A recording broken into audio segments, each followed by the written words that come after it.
नमस्कार, मैं हूं आपके साथ अंकिता पाल। बुलेटिन की शुरुआत करते हैं। जयपुर स्थित RIC में विश्व पर्यावरण दिवस पर राज्य स्तरीय कार्यक्रम का आयोजन किया गया है और कार्यक्रम में सीएम भजन लाल शर्मा, विधि एवं संसदीय कार्य मंत्री जोगाराम पटेल, वन राज्य मंत्री संजय शर्मा, सांसद महापौर समेत कई जनप्रतिनिधि मौजूद रहे। तो सीधा आपको लिए चलते हैं जयपुर।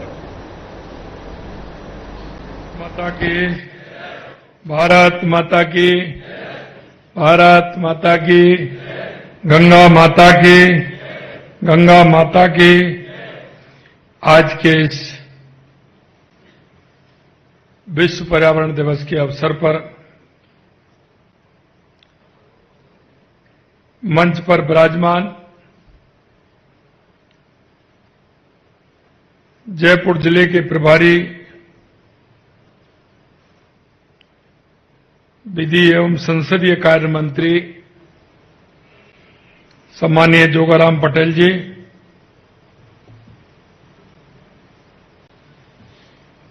हमारे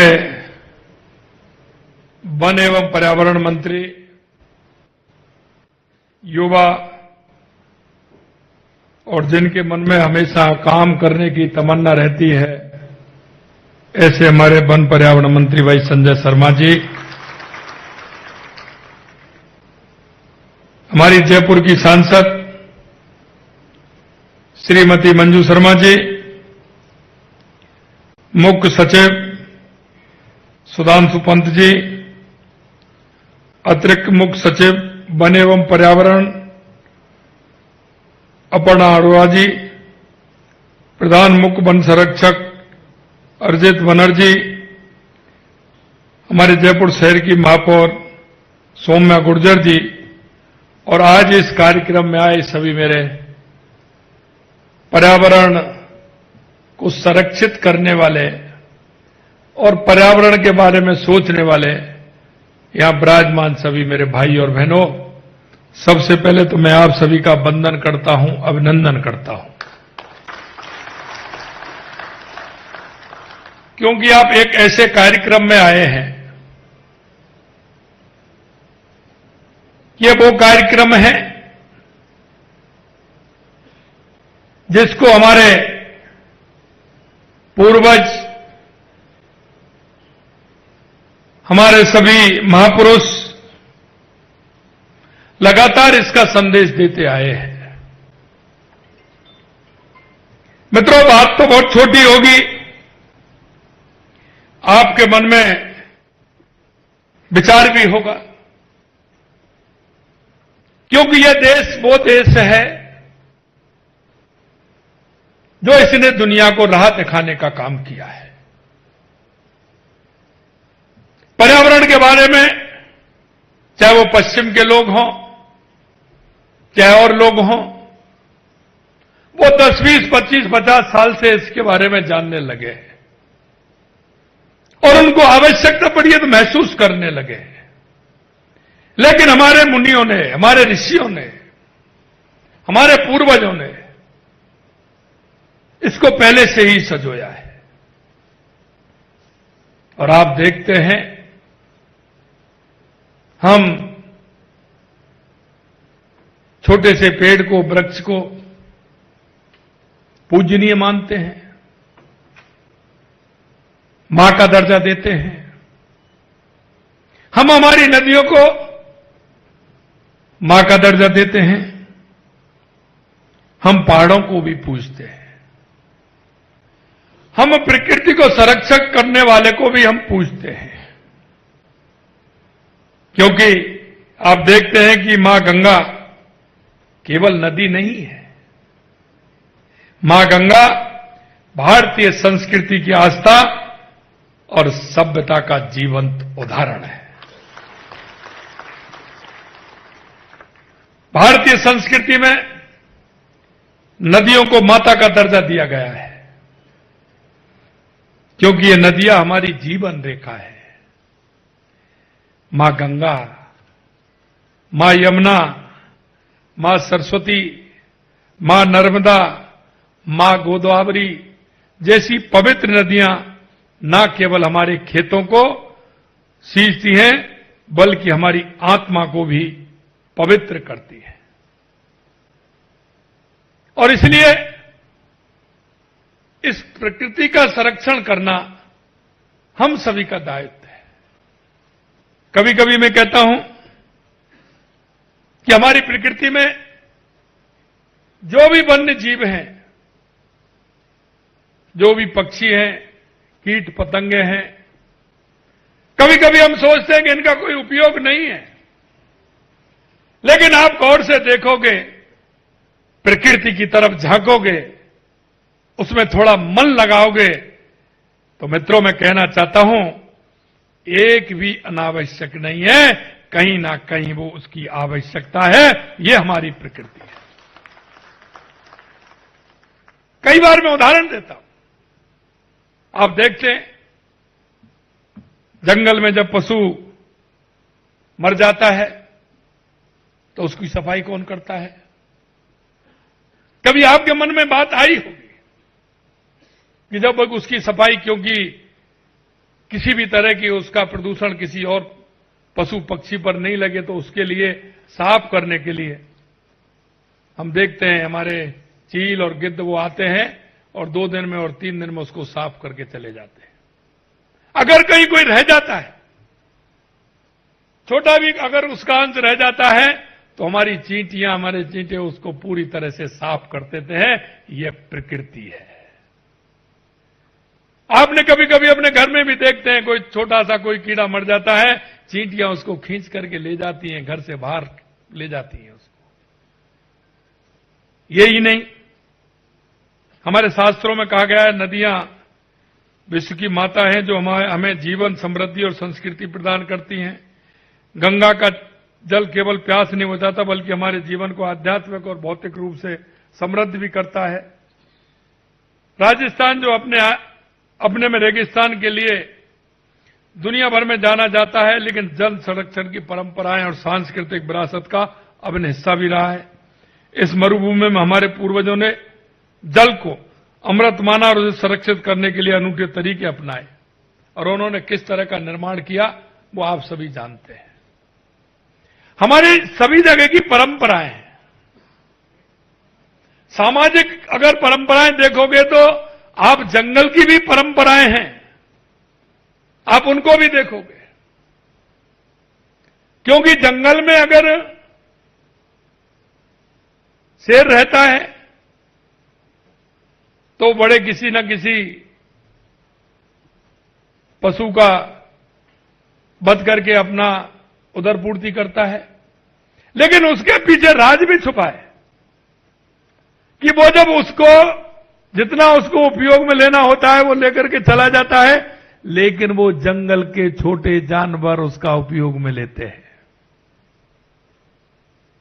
यही नहीं, जंगल से जब हाथी निकलता है तो जंगल में बड़े बड़े पेड़ होते हैं, तब उन पेड़ों में से निकल करके वो जाता है तो बड़े बड़े पेड़ों की डालियों को वो नीचे करता है, उखाड़ता है, उसमें से कुछ खाता है, कुछ छोड़ के चला जाता है, क्योंकि जंगल में छोटे जानवर वो भी रहते हैं जो उस पत्ती को, पेड़ को खाना चाहते हैं। तो जब वो निकल जाता है उसके बाद उनका झुंड आता है और वो भी उसमें खाता है। यह जंगल का नियम है। और प्रकृति ने सभी को किस तरह से इंगित करते हुए, उनके काम देते हुए, उनको काम की अवधारणा देते हुए हमारी प्रकृति ने किस तरह से उनको सजोया है, कभी हम विचार नहीं करते, लेकिन हमको विचार करना चाहिए। और विचार करते हुए हमें इन सभी का संरक्षण करना चाहिए। हमारे सीएस साहब कह रहे थे कि एसी चलता है। मैं तो कई घरों में आप भी जाकर के देख लेना बच्चों का, एसी 18 और 19 पर चलेगा और कंबल ओढ़ रखा होगा। होता है कि नहीं होता है? होता है कि नहीं होता है? लेकिन उसको यह पता नहीं है कि मेरे को इसका उपयोग क्या करना है, लेकिन हम इसका उपयोग नहीं, हम दूसरे वाले को गर्मी दे रहे हैं, क्योंकि वो चलता है तो गर्मी भी फेंकता है, उसका हमारे तापमान पर कितना अंतर आता है, यह भी हमें विचार करना चाहिए। मित्रों, आज पर्यावरण दिवस के अवसर पर यह संयोग है, और संयोग यह है कि आज विश्व पर्यावरण दिवस है, लेकिन गंगा दशहरा भी है। और गंगा दशहरा को आपने देखा है, हमारी सनातन संस्कृति में यह भी है, क्योंकि इस दिन मां गंगा का पृथ्वी पर अवतरण हुआ, तो इस दिन पूरी पृथ्वी पर मां गंगा का अभिषेक हुआ। तो आज के दिन आप देखते हैं घरों में हमारे बुजुर्ग, हमारी माताएं, हमारी बहनें, हमारे सभी सुबह 4 बजे से स्नान करना प्रारंभ करते हैं और स्नान करके वो भोले शंकर, भोले बाबा पर अभिषेक करते हैं। इसका भी बहुत बड़ा महत्व है। जहां सवामन पानी होता है वो पानी शुद्ध होता है। कभी कभी हमारे मन में कई विचार आते हैं, क्यों, ये प्रकृति है। और आप मेरे भाई और देख लेना, अगर आपका किसी पात्र में अगर पानी है, वो भले ही अशुद्ध हो सकता है, लेकिन जमीन में अगर सवामन पानी से ज्यादा है, क्योंकि जमीन हमारी पृथ्वी उन सारे अवशेषों को सोख लेती है और वो पानी शुद्ध होता है। यह प्रकृति है। कभी कभी हम देखते हैं कि प्रकृति में कोई बड़ा गड्ढा हो जाता है, लेकिन आप देखते हैं 5 साल, 8 साल, 10 साल में वो बराबर हो जाता है। आप कभी देखते हैं कि यहां तो बड़ा तालाब था, गड्ढा था, कैसे बराबर हो गया। यह प्रकृति का नियम है, हमें इसको संरक्षण करना चाहिए। इसलिए मैं आज कहना चाहता हूं, आज राजस्थान में हम देखते हैं कि पानी की कितनी आवश्यकता है, और पानी की आवश्यकता को समझते हुए हमें जल संरक्षण की आवश्यकता है। अगर हम जल को संरक्षण करेंगे तो निश्चित रूप से एक एक बूंद हमारे काम आएगी। और आपने देखा है कि राजस्थान से ज्यादा जल संरक्षण के बारे में कोई नहीं जानता। हमारे पूर्वजों ने बावड़ियों से लेकर के, कुओं से लेकर के, तालाब से लेकर के, सरोवर से लेकर के कितना काम किया है। यहां तक आप देखते थे, जैसे ही गर्मी आती थी, हमारे पूर्वज प्याऊ की व्यवस्था करते थे, पक्षियों को पानी की व्यवस्था किस तरह से होगी, पशुओं के लिए पानी की व्यवस्था कैसी। ये हमारा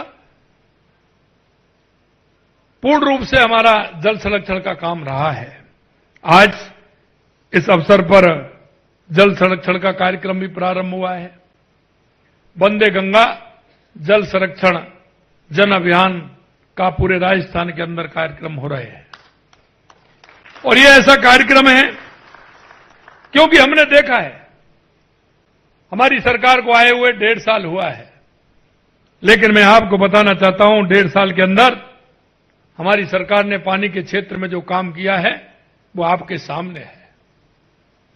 क्योंकि राजस्थान में अगर पानी होगा, राजस्थान में अगर पानी की प्रचुरता होगी, तो निश्चित रूप से हमारी किसान को भी लाभ होगा, हमारे उद्योग को भी लाभ होगा और हमारे पर्यावरण को भी लाभ होगा।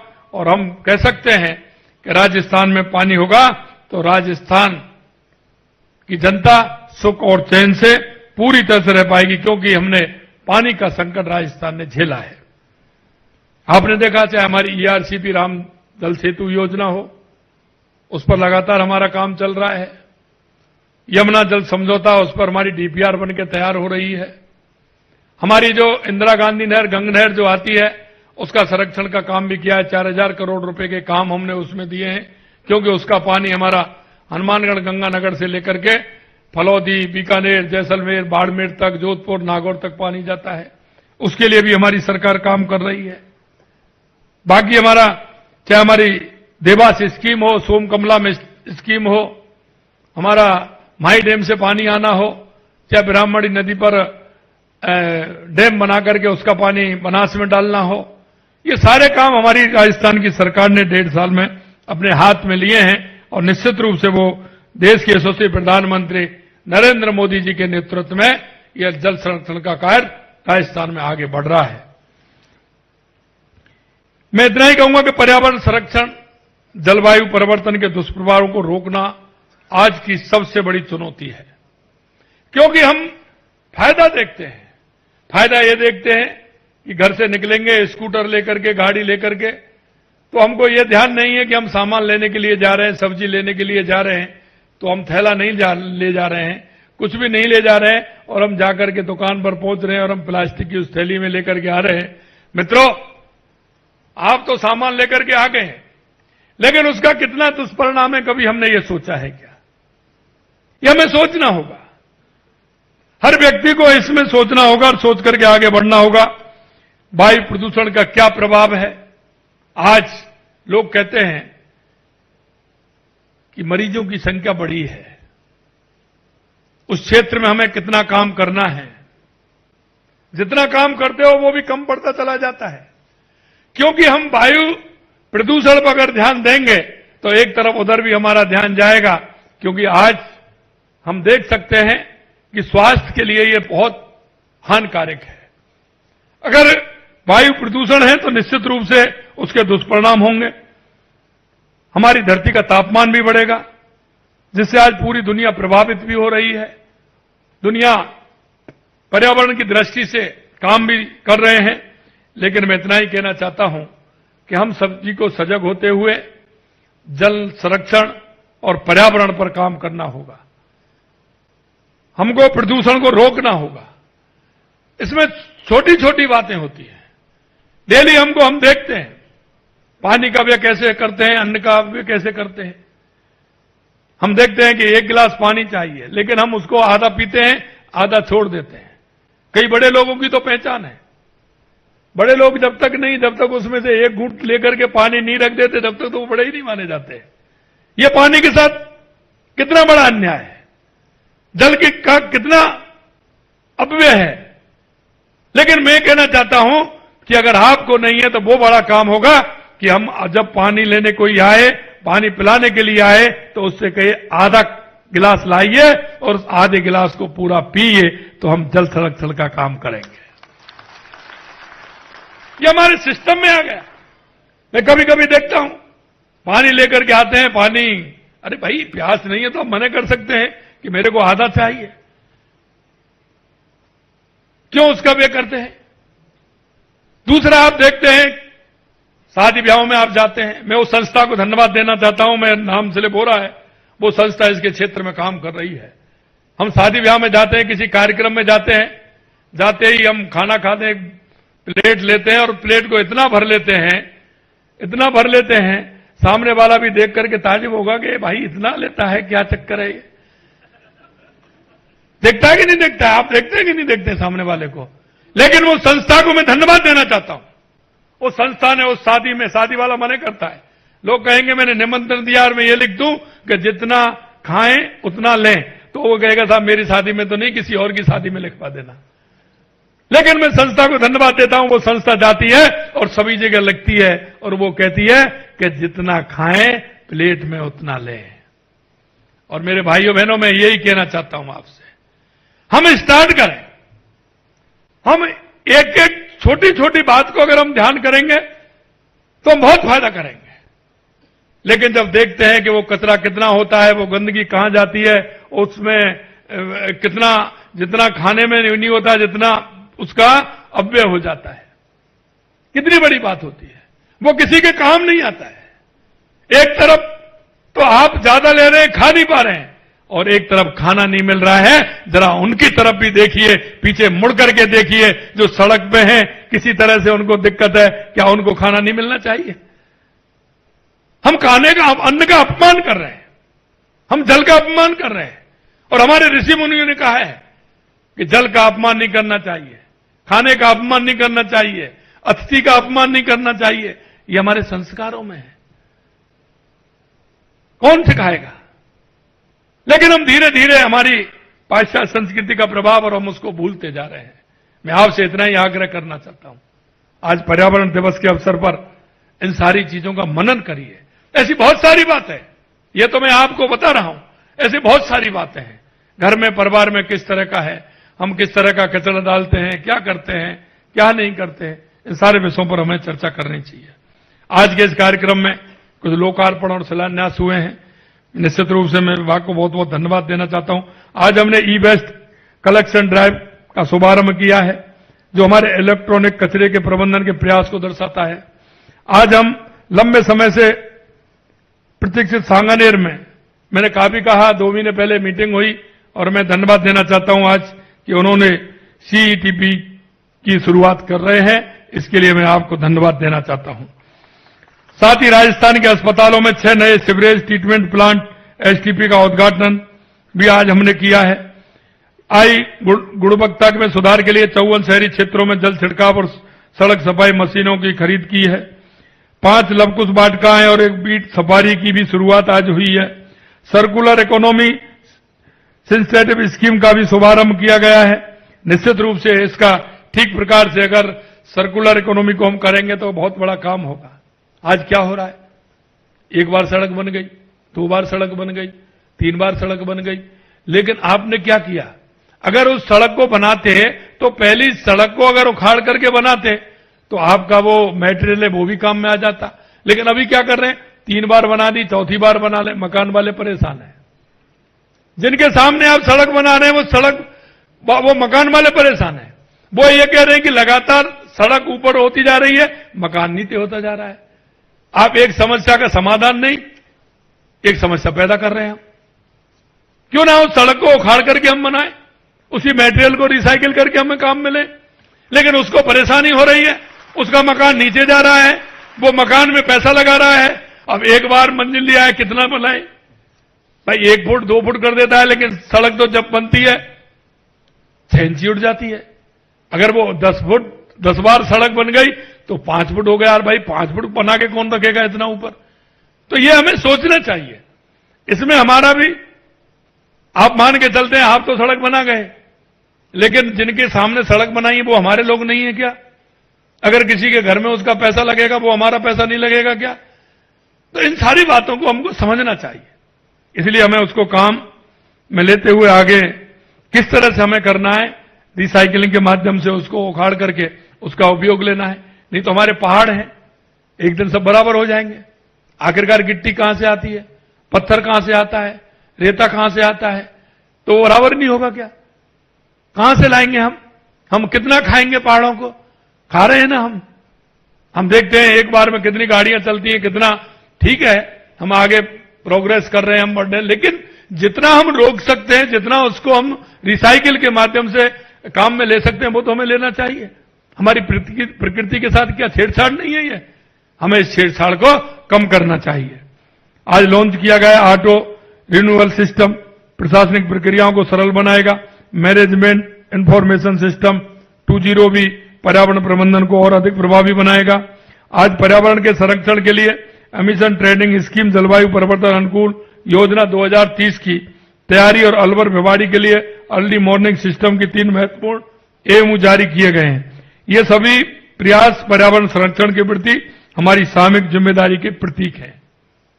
हम मानते हैं हमें इसके लिए काम करना चाहिए और इनको आगे बढ़ाते हुए पर्यावरण को हमें ध्यान में रखना चाहिए।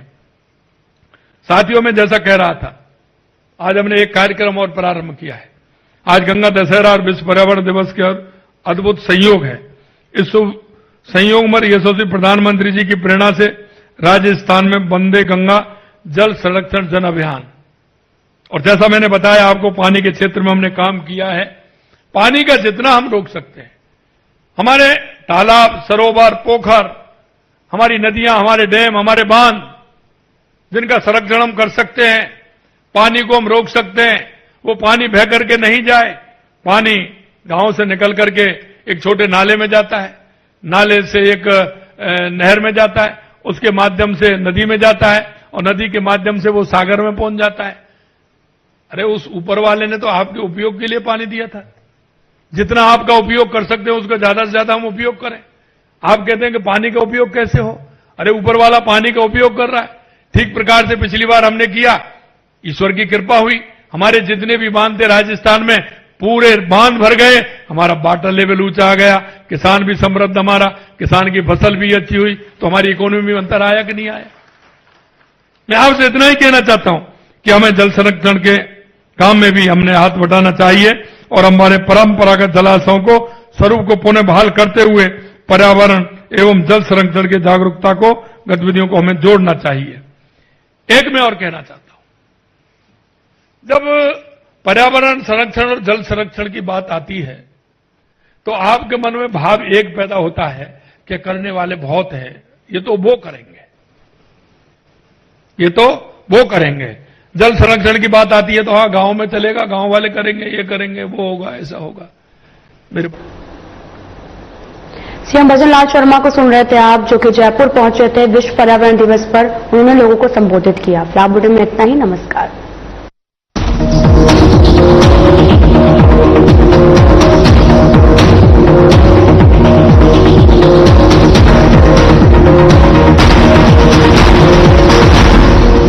क्या